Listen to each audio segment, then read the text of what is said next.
ازاي تاكل وتشبع وتحلي؟ كل ده ب50 جنيه بس. كشري ابو دقة عامل لكم عرض فعلا محدش يعرف يقول له لا. العرض عبارة عن 2 كشري وبينزل معاه 2 عيش محمص وبينزل معاه 2 رز بلبن. طبعا بينزلوا مع الحبشتكنات بتاعته الصلصة والدقة والشطة. عايزة اقول ان الاكل بينزل سخن جدا وبينزل نظيف جدا. كل حاجة بتنزل مغلفة، المعالق بتنزل مغلفة والعيش بينزل طبعا مغلف، وكل حاجة فعلا نظيفة. الكشري ما بيتاكلش الا بحاجتين، بيتاكل بالعيش المحمص وبيتاكل بالشطة الزيت. العيش كان تحفة، والشطة الزيت اياه كل ما بيحبش الشطة يحط منها عشان فعلا هتولعه.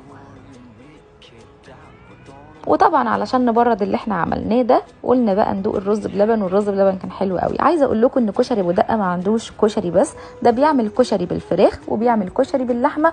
ده غير كمان المكرونه اللي هتشوفوها دلوقتي، مكرونه اسباجيتي باللحمه المفرومه او بالفراخ، وعنده جميع انواع الطواجن. حقيقي هتتبسطوا قوي بالعرض، انزلوا وجربوا وادعوا لي.